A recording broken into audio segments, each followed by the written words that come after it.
예배로 나오신 성도님들을 주님의 이름으로 환영합니다. 마음을 다해 예배하는 자는 하나님의 얼굴을 보게 될 것입니다. 이 예배합니다. 하나님께 예배하는 사람은 영과 진리로 예배해야 합니다. 아멘.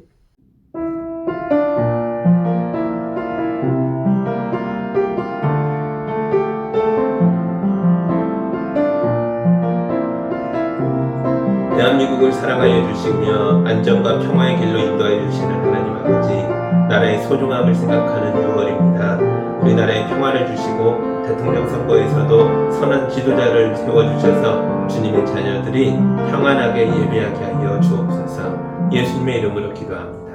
아멘. 사도신경으로 우리의 신앙을 함께 고백하겠습니다. 나는 전능하신 아버지 하나님, 천지의 창조주를 믿습니다. 나는 그의 유일하신 아들 우리 주 예수 그리스도를 믿습니다. 그는 성령으로 잉태되어 동정녀 마리아에게서 나시고 본디오 빌라도에게 고난을 받아 십자가에 못 박혀 죽으시고 장사된 지 사흘 만에 죽은 자 가운데서 다시 살아나셨으며 하늘에 오르시어 전능하신 아버지 하나님 우편에 앉아 계시다가 거기로부터 살아있는 자와 죽은 자를 심판하러 오십니다. 나는 성령을 믿으며 거룩한 공교회와 성도의 교제와 죄를 용서받는 것과 몸의 부활과 영생을 믿습니다. 아멘.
오늘 우리에게 주시는 하나님의 말씀은 사도행전 16장 16절에서 25절의 말씀입니다. 하나님의 말씀을 봉독할 때에 경청하시기 바랍니다. 어느 날 우리가 기도하는 곳으로 가다가 귀신 들려 점을 치는 여종 한 사람을 만났는데 그는 점을 쳐서 주인들에게 큰 돈벌이를 해주는 여자였다. 이 여자가 바울과 우리를 따라오면서 큰 소리로 이 사람들은 지극히 높으신 하나님의 종들인데 여러분에게 구원의 길을 전하고 있다 하고 외쳤다. 그 여자가 여러 날을 두고 이렇게 하므로 바울이 귀찮게 여기고 돌아서서 그 귀신에게 내가 예수 그리스도의 이름으로 내게 명하니 이 여자에게서 나오라 하고 말하니 바로 그 순간에 귀신이 나왔다. 그 여자의 주인들은 자기들의 돈벌이 희망이 끊어진 것을 보고 바울과 실라를 붙잡아서 광장으로 관원들에게로 끌고 갔다. 그리고 그들을 치안관들 앞에 세워놓고서 이 사람들은 유대 사람들인데 우리 도시를 소란하게 하고 있습니다. 이 사람들은 로마 시민인 우리로서는 받아들일 수도 없고 실천할 수도 없는 부당한 풍속을 선전하고 있습니다 하고 말하였다. 무리가 그들을 공격하는 것에 합세하였다. 그러자 치안관들은 바울과 실라의 옷을 찢겨 벗기고 그들을 매로 치라고 명령하였다. 그래서 이 명령을 받은 부하들이 그들에게 매질을 많이 한 뒤에 감옥에 가두고 간수에게 그들을 단단히 지키라고 명령하였다. 간수는 이런 명령을 받고 그들을 깊은 감방에 가두고서 그들의 발에 착고를 단단히 채웠다. 한밤쯤 되어서 바울과 실라가 기도하면서 하나님을 찬양하는 노래를 부르고 있는데 죄수들이 듣고 있었다. 아멘. 잠깐 기도합니다. 하나님 아버지, 바울과 실라가 복음을 전하고 귀신을 쫓아주고 그 어려움에 처한 것을 봅니다. 그러나 주님이 인도하시는 것도 봅니다. 우리도 이 말씀을 깊이 묵상하면서 우리가 어떤 방식으로 우리의 신앙을 살아내야 할지를 깨닫는 시간 되게 하여 주옵소서. 예수님의 이름으로 기도합니다. 아멘. 이번에 중국 여행을 다녀왔는데 대단히 힘든 여정이었습니다. 첫날부터 사람들의 불평과 불만이 부글부글 끓어오르는 것처럼 보였는데요. 여행의 목적이 멋진 풍경을 보는 게 아니라서 더 그랬던 것 같습니다. 여행이 3일째가 됐을 때는 사람들의 불만이 최고조에 달했습니다. 몸이 많이 지친 데다가 음식도 입에 안 맞아서 사람들의 인내심이 바닥난 겁니다. 그런데 4일째 날에 놀라운 반전이 일어났습니다. 아침 첫 차로 백두산에 올라갔는데 날씨가 구름 한 점 없이 맑아서 백두산 천지가 한눈에 내려다 보였습니다. 그리고 저녁에는 두만강 접경 지역인 도문에 갔는데요. 하늘에 쌍무지개가 나타나서 북한으로 들어가는 다리에 걸렸습니다. 그 무지개는 마치 노아 앞에 나타났던 약속의 무지개처럼 보였습니다. 이 장면을 보면서 우리를 안내하던 조선족 가이드 선생님도 매우 놀랐습니다. 이분은 1년에 한두 번 마음이 몹시 힘들 때만 교회를 가는 분이셨는데요. 백두산에서는 천지가 열리고 도문에서는 쌍무지개가 걸린 것을 보면서 역시 하나님은 살아계신 것 같다고 자기도 앞으로 열심히 교회에 가겠다고 스스로 약속을 하셨습니다. 이런 일들이 가이드 선생님에게도 좋은 일이었겠지만 사실 우리에게 더 좋았습니다. 마지막 날 좋은 일이 많이 일어나니까 앞에 힘들었던 일들이 하나도 생각나지 않더라고요. 과거의 모든 고생이 쌍무지개와 합쳐지면서 몹시 아름다워졌습니다. 끝이 좋으면 다 좋은 겁니다. 우리 그리스도인들이 걸어가는 길도 끝이 좋은 길입니다. 이 길의 끝에는 하나님의 나라가 기다리고 있습니다. 우리의 인생길이 험한 길이고 고생길이었다고 해도 우리는 이 길의 끝에서 하나님 아버지의 넓은 가슴에 안겨서 활짝 웃으면서 기뻐할 것입니다. 그러면서 우리가 걸었던 길들이 모두 아름다운 길이었다고 고백하게 될 것입니다. 이게 바로 우리의 신앙생활입니다. 여러분이 겪고 있는 오늘의 고생이 내일의 아름다운 열매들이고 하나님의 은혜로 결실하게 될 것을 우리 주님의 이름으로 축복합니다. 아멘. 지난주 본문에서 봤던 것처럼 사도 바울은 2번이나 좌절을 겪었습니다. 그때 하나님께서 바울에게 환상을 보여주셨습니다. 바다 건너에 있는 마케도니아 사람이 이리로 건너와서 우리를 도와주십시오 라고 부탁하는 환상이었습니다. 하나님께서는 바울이 가려고 했던 곳보다 훨씬 더 큰 세상을 보여주면서 처음 계획보다 더 열린 삶으로 살아가게 되기를 인도하고 계셨던 거죠. 하나님이 바울을 유럽으로 보내셔서 빌립보에 유럽의 첫 교회를 세우게 하셨습니다. 바로 자주색 옷감 장사 루디아의 집입니다. 바울이 루디아의 집에 머물면서 빌립보와 그 지역의 사람들에게 복음을 전합니다. 그러던 어느 날이었습니다. 바울 일행이 기도하러 가는데 길에서 불쌍한 여인을 보게 됩니다. 16절입니다. 어느 날 우리가 기도하는 곳으로 가다가 귀신 들려 점을 치는 여종 한 사람을 만났는데 그는 점을 쳐서 주인들에게 큰 돈벌이를 해주는 여자였다. 아멘. 이 여인의 특징이 뭡니까? 첫째, 귀신 들려 정신이 온전치 않았습니다. 둘째, 여종입니다.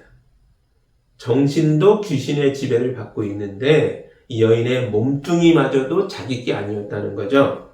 셋째, 이 주인이라는 작자들이 이 불쌍한 여자를 돈벌이 수단으로 이용하고 있었습니다. 그러니까 이 여인에게는 자기 게 하나도 없습니다. 인생을 송두리째 빼앗겨서 남들에게 이용당하고 있을 뿐입니다. 그런데 이 불쌍한 여인이 길에서부터 바울의 뒤를 졸졸 따라오면서 외칩니다. 17절입니다. 이 여자가 바울과 우리를 따라오면서 큰 소리로 이 사람들은 지극히 높으신 하나님의 종들인데 여러분에게 구원의 길을 전하고 있다 하고 외쳤다. 아멘. 여자의 외침은 도와달라는 신호였을 겁니다. 귀신이 이럴 일은 없잖아요. 왜냐하면 바울이 이 여인을 보고 귀신을 쫓아주면 자기는 쫓겨나잖아요. 그런데 이렇게 외쳤다는 거죠. 내 영혼을 지배하고 있는 귀신으로부터 벗어나게 해달라고 간절하게 호소하고 있습니다. 18절입니다. 그 여자가 여러 날을 두고 이렇게 함으로 바울이 귀찮게 여기고 돌아서서 그 귀신에게 내가 예수 그리스도의 이름으로 내게 명하니 이 여자에게서 나오라 하고 말하니 바로 그 순간에 귀신이 나왔다. 아멘. 여러 날이란 그냥 며칠을 말하는 게 아닙니다. 원어에서는 폴루스라는 단어를 쓰는데요. 이건 아주 많은 날이라는 뜻입니다. 이 여자가 바울 일행을 정말 많은 날 동안 따라다니며 귀찮게 했다는 거예요. 귀찮게 했다 이 말도 좀 표현이 아쉬운데요. 디아포네오라는 단어를 이렇게 번역한 건데 이 단어는 그냥 귀찮았다 이런 게 아니고요. 화가 나고 짜증이 나서 너무 괴로워서 감정이 폭발했다 이런 의미입니다. 그러니까 이 여자의 간절한 외침 때문에 바울이 견딜 수 없는 지경까지 몰렸다 이런 의미입니다. 그래서 바울이 귀신을 향해 예수의 이름을 명하노니 이 여자에게서 나와라 명령할 수밖에 없었다는 거죠. 더 이상 참을 수가 없었거든요. 그러자 여자를 잡고 있던 귀신이 뛰쳐나와 도망갔습니다. 우리 예수님은 살려달라고 매달리는 사람을 외면하지 않으십니다. 눈이 먼 맹인이 와서 살려달라고 요청했을 때 도와주셨고 귀신 들린 딸을 둔 어머니가 와서 나의 딸을 살려달라고 매달렸을 때도 도와주셨고 간질병에 걸린 아들을 데리고 온 아버지의 부탁도 도와주셨습니다. 단 한 명도 거절하지 않으시고 자기에게 오는 모든 자들을 품으시고 고치시고 인도하셨습니다. 바울이 이 예수의 이름으로 이 여자를 귀신으로부터 해방하여 자유롭게 해준 것입니다. 여러분도 모든 절망에서 예수의 이름으로 해방되어 자유롭게 되기를 우리 주님의 이름으로 축복합니다. 아멘. 그런데 이 여자가 귀신에게 풀려나서 자유롭게 된 게 못마땅한 사람들이 있었습니다. 19절입니다. 그 여자의 주인들은 자기들의 돈벌이 희망이 끊어진 것을 보고 바울과 실라를 붙잡아서 광장으로 관원들에게로 끌고 갔다. 아멘. 이 여자는 여종이잖아요. 여자가 귀신에게 해방돼서 영혼의 자유를 얻었지만 아직 이 여자의 몸과 인생은 남들 손에 있었습니다. 그래서 이 시대의 교회들이 하는 일 중에 하나가 돈을 모아 노예의 몸값을 내주고 해방해주는 일이 있었습니다. 성경에 나오지 않지만 이 빌립보 교회의 가장 중심이 된 인물이 누구였어요? 자주감, 자주색깔 옷감 장사 루디아잖아요. 큰 부자잖아요. 그래서 아마도 루디아가 돈을 내서 이 불쌍한 여자를 못된 주인들의 손으로부터 사서 해방시켜줬을 거라고 생각합니다. 성경에 나오진 않습니다. 아무튼 아직 그런 일은 일어나지 않았고 지금 못된 주인들은 여종이 예언을 못하게 되어 돈줄이 막힌 일로 화가 났습니다. 귀신이 쫓겨나가서 여종이 더 이상 예언을 못합니다. 점을 못 칩니다. 그래서 주인들의 돈벌이 희망이 끊어진 거죠. 이게 얼마나 잔인한 희망입니까? 한 여인의 인생이 무너지고 그의 삶이 피폐해짐으로써 얻게 되는 희망입니다. 이게 무슨 희망입니까? 가짜입니다. 이런 희망은 진작에 끊어버려야만 하는 잘못된 희망, 가짜 희망입니다. 예수의 이름은 이런 가짜들을 끊어버립니다. 그리고 진짜 희망을 품게 합니다. 바로 어둠을 이기는 빛, 죽음을 이기는 생명, 억압의 사슬을 끊는 해방, 자유에 대한 희망입니다. 우리는 이걸 압축해서 하나님의 나라라고 부릅니다. 성사님들이 우리나라에 왔을 때 조선에 콜레라가 돌아서 많은 사람들이 죽어나갔습니다. 그때 재중원을 중심으로 선교사님들이 나서서 방역 활동을 합니다. 선교사님 중에도 몇 분이 콜레라로 죽는 일도 있었습니다. 아무튼 선교사님들이 열심히 애쓰심으로써 몇 달 만에 콜레라를 막아냅니다. 너무 고맙잖아요. 그래서 조선의 왕이, 황제가 선교사들을 불러서 원하는 걸 말하라고 합니다. 그때 선교사들이 뭘 요구했을까요? 물질입니까? 선교의 자유입니까? 교회 세울 땅입니까? 그런 게 아니었어요. 백정들도 이 시대에 조선의 가장 밑바닥을 사는 사람들도 보통 사람처럼 옷 입고 살 수 있게 해주십시오. 이걸 요청했다는 거죠. 그때 조선 최초로 백정도 도포자락 옷을 입고 상투 틀고 글을 배워도 좋다. 이런 허락이 나왔다는 거예요. 허락만 구한 게 아니죠. 선교사님들이 학교를 세워서 백정의 자식들을 불러다가 교육시켰습니다. 여러분, 이게 바로 예수 정신입니다. 선교사님들은 어둠에 잠겨있던 조선 땅에 하나님의 빛이 임할 수 있도록 하나님의 나라가 임하게 되기를 간구했습니다. 이처럼 교회는 사람들을 해방하고 자유롭게 해주는 곳이어야 합니다. 우린 이 일을 실천하는 사람들이 되어야 합니다. 우린 지금도 이런 일을 해야죠. 교회는 자유를 잃어버리고 고통받고 있는 사람들을 찾아내서 치료해주고 해방하여 참된 자유자가 되게 해야 합니다. 그러나 이런 일이 쉬울 리 없죠. 죽어가는 사람을 살리려면, 억압된 사람에게 자유를 주려면 누군가가 그만한 대가를 치러야 합니다. 이번의 경우에는 바울과 실라였습니다. 희망이 끊어진 주인들이 바울과 실라를 잡아다가 도시의 통치자들에게 데리고 갑니다. 그리고는 바울과 실라를 감옥에 쳐넣으려고 하는데 죄명이 없는 거예요. 귀신 쫓아내줬다, 이 불쌍한 여종을 고쳐줬다, 이거는 감옥 갈 수가 없잖아요. 이게 무슨 감옥 갈 죄입니까? 이거는 죄가 안 됩니다. 그래서 도시를 소란케 하고 이단 사상을 전파한다, 그런 못된 유대인이라 이걸로 고발합니다.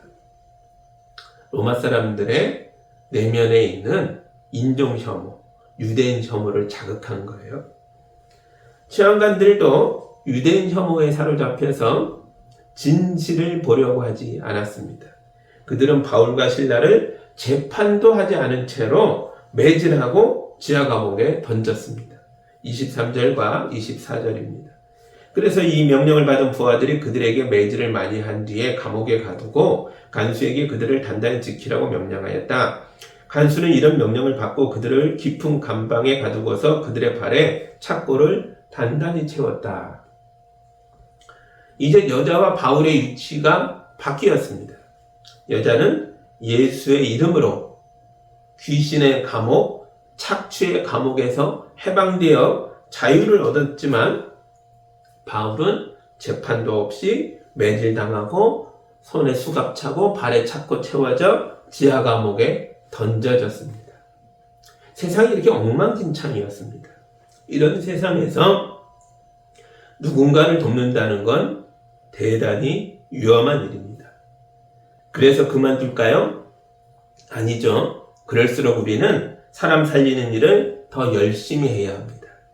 바울과 실라가 구타를 당하고 감옥에 갇혔지만 그곳에서 하나님을 찬양하는 노래를 불렀습니다. 왜냐하면 이들은 죄수가 아니라 하나님의 백성이었거든요. 25절입니다. 한밤쯤 되어서 바울과 실라가 기도하면서 하나님을 찬양하는 노래를 부르고 있는데 죄수들이 듣고 있었다. 아멘. 감옥에 있는 죄수들이 한밤중에 지하 감옥에 울려 퍼지는 노랫소리에 귀를 기울였습니다. 죄수들 가운데는 자다가 깬 사람도 있었을 거고 성질이 고약한 흉악범도 있었을 겁니다. 그런데도 모두 조용히 들었습니다. 왜 그랬을까요? 절대 방해해서는 안 될 것 같은 신성함이 깃들어 있는 노래였거든요. 우리 교회도 신성해야 합니다. 그러나 무슨 금줄을 치고 강대상을 화려하게 꾸며서 신성하게 만드는 게 아닙니다. 교회에 손과 발인 여러분이 세상 속에서 남다르게 살아야 교회가 신성해지는 것입니다. 우리는 세상에서 그리스도인답게 살아야 합니다. 세상에 가득한 악에 굴복하지 마십시오. 고통당하는 사람들을 도와주십시오. 사는 게 힘들어도 고통이 내 인생을 점령하도록 내버려 두지 마십시오. 항상 기뻐하고 쉬지 말고 기도하며 범사에 감사하십시오. 그리고 노래를 부르십시오. 우린 하늘에 속한 사람이고 하나님의 자녀들입니다. 우리의 영혼이 자유로울 때에 우리의 자유를 속박하고 있던 손발의 수갑과 착고가 벗겨지게 되는 것입니다. 26절입니다. 그때 갑자기 큰 지진이 일어나서 감옥의 터전이 흔들렸다. 그리고 곧 문이 모두 열리고 모든 죄수의 수갑이며 착고가 풀렸다. 아멘. 여러분 인생에서도 이런 거룩한 지진이 일어나게 되기를, 하나님의 권능이 여러분의 인생을 흔들어서 손발을 묶었던 수갑과 착고가 풀려서 자유롭게 되기를 우리 주 예수 그리스도의 이름으로 축복합니다. 아멘. 지진으로 옥문이 열리자 이번에는 간수가 큰일이었습니다. 간수는 죄수들이 달아난 줄로 알고 검을 빼 자결하려고 했습니다. 바울은 고통 앞에서 노래를 불렀는데 간수는 죽으려고 하는 겁니다. 두 사람 사이에서 왜 이런 차이가 나타났습니까?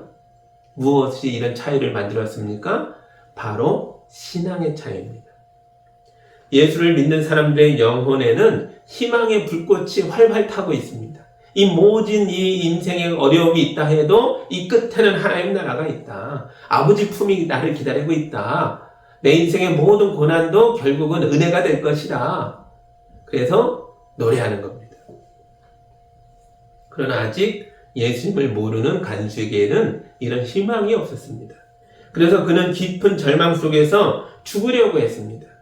간수가 죽으려 하는 것을 보고 바울이 큰 소리로 외쳐 말렸습니다. 28절입니다. 그때 바울이 큰 소리로 그대는 스스로 몸을 해치지 마시오. 우리가 모두 그대로 있어 하고 외쳤다. 아멘. 분명히 바울이 우리 모두가 그대로 있어 라고 외쳤습니다. 바울과 실라만이 아니라 다른 죄수들도 감옥에 그냥 있었다는 거예요. 이 사람들은 원래 이런 인간들이 아니었을 텐데 왜 아무도 도망치지 않은 겁니까? 아마도 이들 모두가 하나님의 거룩하심에 압도당한 것 같습니다. 간수가 죄수를 잃으면 최악의 경우 사형에 처해줄 수 있겠죠. 어차피 이렇게 죽으나 저렇게 죽으나 마찬가지입니다. 그러나 재판을 받으면 어쩌면 죽지 않고 살아날 가능성이 있지 않을까요? 그런데도 왜 그 신락 같은 희망이라도 붙들지 않고 당장 자결하려고 했을까요? 왜냐하면 이렇게 책임지고 명예롭게 죽는 길을 택해야 남겨진 가족들에게 불이익이 안 가기 때문입니다. 내 아내와 내 자녀들을 생각해서 책임지는 죽음을 가지려고 한 거죠. 그런데 이게 멀리 못 보는, 눈앞만 보는 생각입니다. 이 자녀들의 입장이 되어보십시오. 아버지의 죽음이 자녀를 구원하지 못합니다. 우리 때문에 아버지가 그런 죽음을 죽었다면 그 자녀들이 어쩔지 살아났다 해도 기쁘겠습니까? 행복하겠습니까? 아버지 죽음을 기억하며 살아가는 자녀들의 나머지 인생이 얼마나 고통스럽겠습니까? 그래서 바울이 죽이려고 했던 간수에게 이렇게 말합니다. 예수를 믿으라고요. 그러면 너와 너의 가정이 모두 구원을 받게 될 것이라고요. 예수님 안에서는 그 누구도 죽지 않아도 됩니다. 33절과 34절을 마저 봅니다. 그 밤 그 시각에 간수는 그들을 데려다가 상처를 씻어 주었다. 그리고 그와 온 가족이 그 자리에서 세례를 받았다. 간수는 그들을 자기 집으로 데려다가 음식을 대접하였다. 그는 하나님을 믿게 된 것을 온 가족과 함께 기뻐하였다. 아멘. 간수는 조금 전까지만 해도 자결하여 죽으려고 했던 사람입니다. 그런데 지금은 온 가족과 함께 기뻐하고 있습니다. 간수와 가족에게 무슨 일이 일어난 겁니까? 그들이 하나님의 말씀을 들었고 예수님을 믿었고 예수의 이름으로 세례를 받았습니다. 참된 희망이 거짓 희망들을 물리치고 그들 속에 자리 잡게 된 것입니다. 그러자 죽으려고 했던 사람들이 모두 함께 기뻐하고 있습니다. 여러분 안에도 예수님이 계십니다. 예수님이 우리의 참된 희망이십니다. 이 희망이 우리 안에 있는 예수의 이름이 세상의 모든 가짜 희망들을 물리치고 우리를 은혜의 나라로 인도하여 주십니다. 그러므로 인생의 모든 순간에서 은혜의 노래를 부르시기 바랍니다. 날마다 예수의 이름을 부르며 날마다 희망을 노래하며 살아가는 성도들이 다 되시기를 우리 주 예수 그리스도의 이름으로 축복합니다. 아멘. 기도하겠습니다. 하나님 아버지 감사합니다. 죽음과 절망 속에서도 노래하는 바울을 통하여 이 노래가 희망의 전염병처럼 죄수들에게 번져나가고 간수와 그 가족에게 번져나가서 모두를 살려내는 장면을 보았습니다. 이 땅을 우리 그리스도인들이 이렇게 살게 하여 주옵소서. 우리 성도들이 예수의 이름으로 희망을 노래할 때에 성도의 삶과 가정이 모두 구원받게 하여 주옵소서. 예수님의 이름으로 기도합니다. 아멘.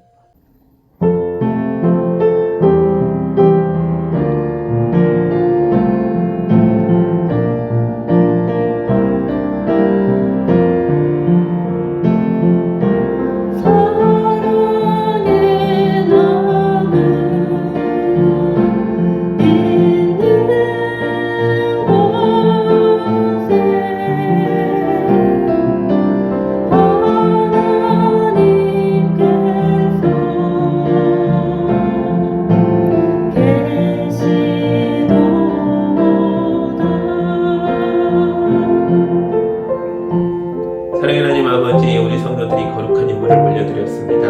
이 귀한 예물이 쓰이는 곳마다 하나님의 영광이 드러나게 하시고 주님의 몸인 교회가 든든히 세워지게 하여 주시고 땅끝까지 흘러넘쳐 수많은 생명을 살리는 데에 거룩하게 쓰이게 하여 주옵소서. 예수님의 이름으로 기도하옵나이다. 아멘.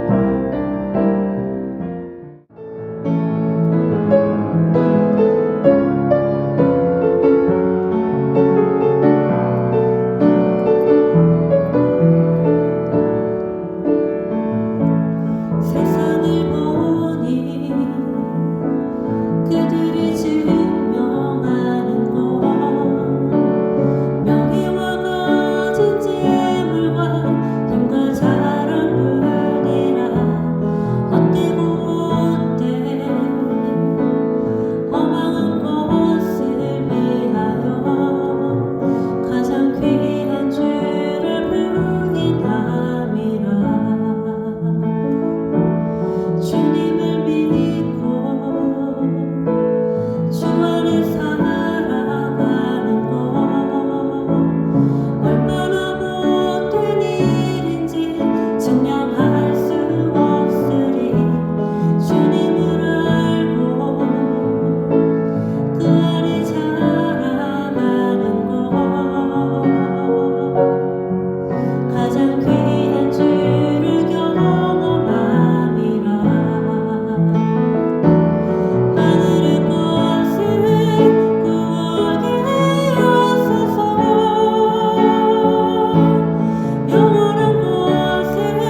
이제는 우리 주 예수 그리스도의 은혜와 우리 하나님 아버지의 크신 사랑하심과 성령님의 인도하심과 교통하심이 희망을 품고 하나님 백성 되어 절망 가득한 어둠 속으로 담대하게 나아가는 우리 모든 성도들 위해 이제로부터 영까지 함께하기를 간절히 축원하옵나이다.